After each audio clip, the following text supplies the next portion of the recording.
You've just finished hiking Mt Leconte and now you're limping around in pain the rest of your family vacation to the Smokies. You don't want that to happen, do you? Well, stay tuned, because in this video, I'm going to show you the 6 training methods to make sure you stay fit and enjoy your Mt Leconte hike injury-free.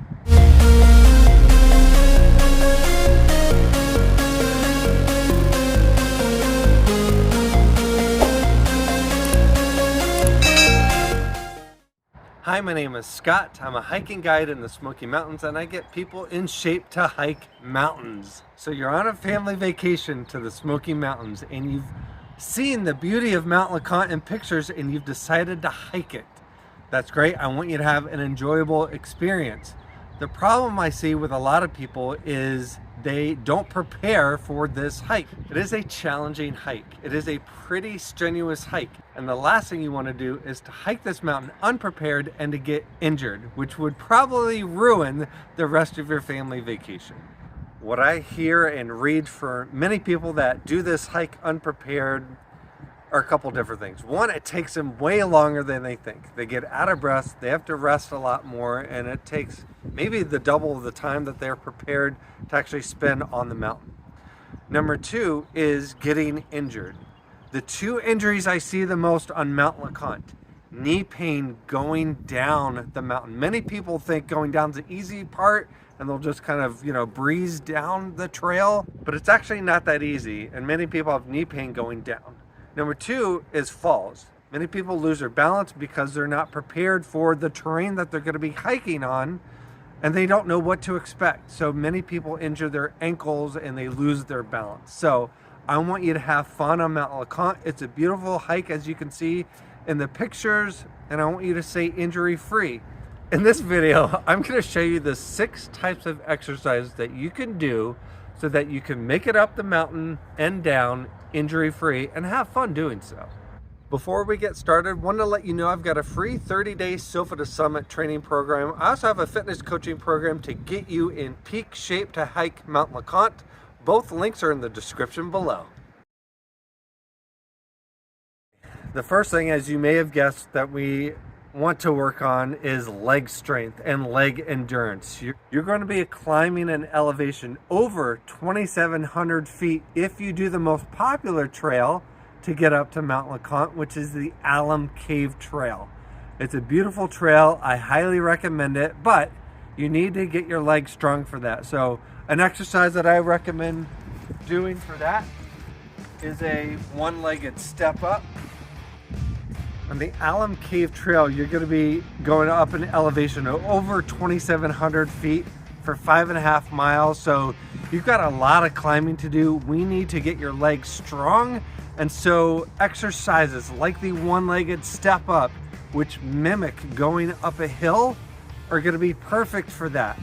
When you do this exercise, keep that working leg on the step. Let it do the work to pull yourself up, and then make sure you train each leg equally. If you want to make this more challenging and make it feel like you're really hiking up a mountain, put some weight in a backpack, strap it on your back, and do the one-legged step up that way. Let's talk about the downhill. I know so many people that when going down Mt Leconte, they say their knees get shredded. They're in so much pain, they're limping around for several days after.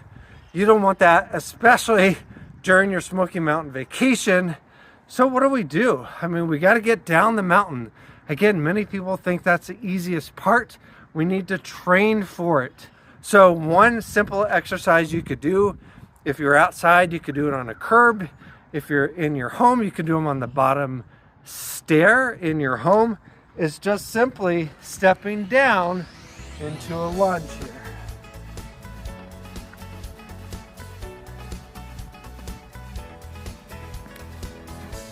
There's a lot of forces going on your knee going down that mountain, or even just coming downstairs in everyday life. We need to train for that.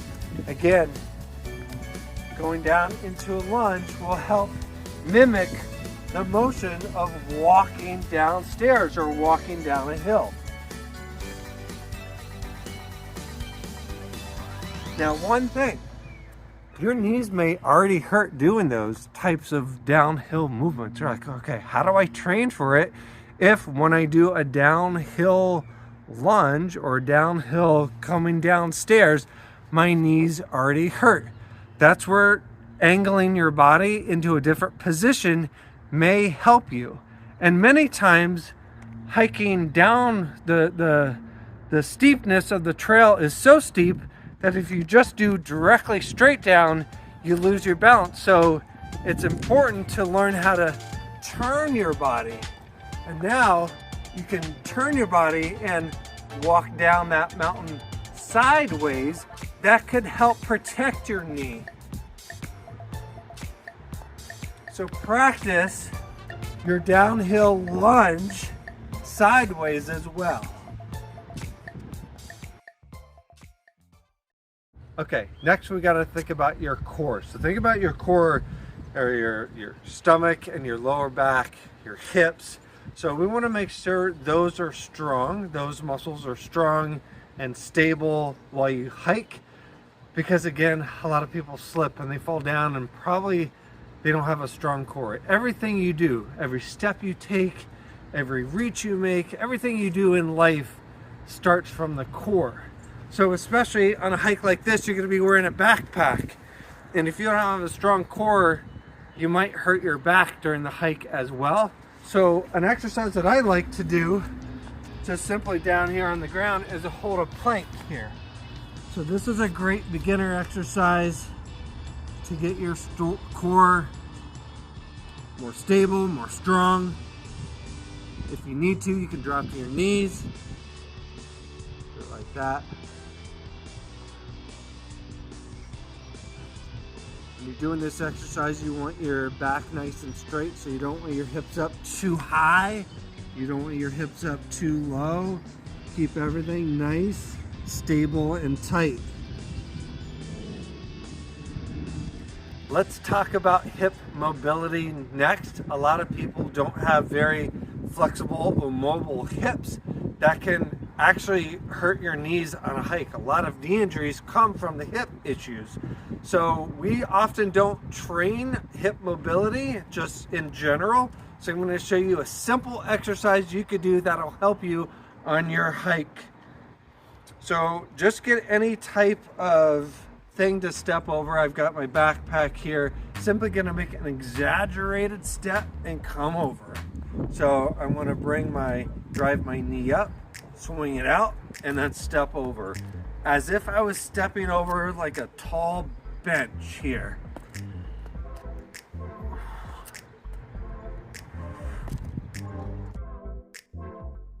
Okay, I want to show you a back exercise. I'm going to be using a resistance band anchored to a tree here.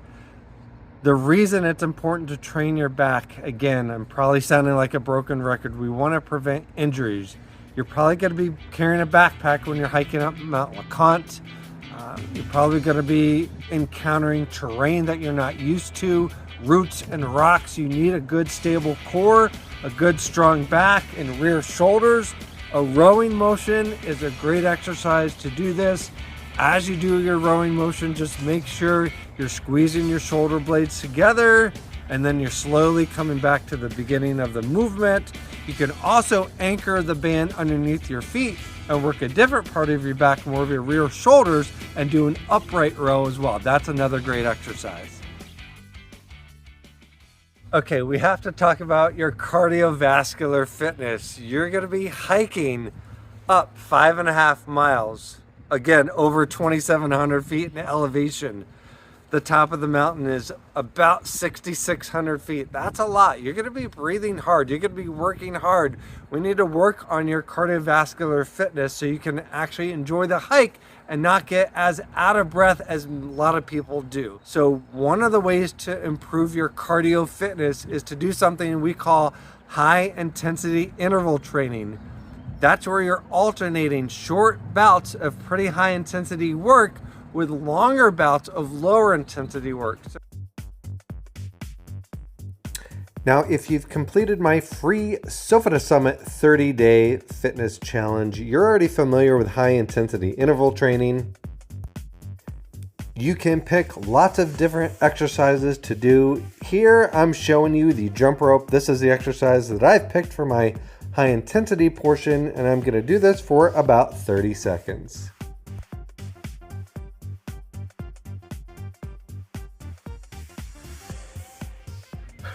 As you can see, I'm a little bit out of breath. This is how you should feel when you're doing your high intensity portion of your HIIT training. Again, you can choose a lot of different exercises. Burpees, mountain climbers, you can get on a treadmill and run or go up the incline there. I did jump rope, of course. So once you do that for a prescribed amount of time, for example, maybe start with 30 seconds, then you want to slow it down and pick an activity that'll allow you to get your breathing down.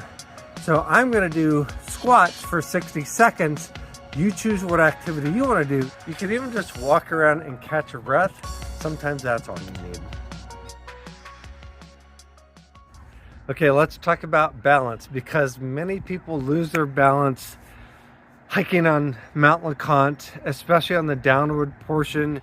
When you hike down, when you're going down the hill, you end up going a little bit faster because your momentum carries you down, and many people aren't prepared for that speed and they lose their balance, or they trip on a root or just rocks. There's actually also some very narrow portions of the trail that people lose their balance, and what happens, you end up kind of injuring yourself, maybe twist an ankle. We don't want this to happen, so let's prepare for it and work on your balance. A great exercise to do, we're going to do a forward lunge and we're going to immediately go into a reverse lunge all in one movement. So you're taking a big step forward. Let's start with your right leg. Going down to your thigh is about parallel to the ground, and then you're going to lift it up and bring it behind you into a reverse lunge so that your other thigh is parallel to the ground. So as you can see, there's times where I'm on one leg only. That's going to help me work on my balance. Now, if that's too difficult for you, but you want to work on that movement, you can always hang on to something.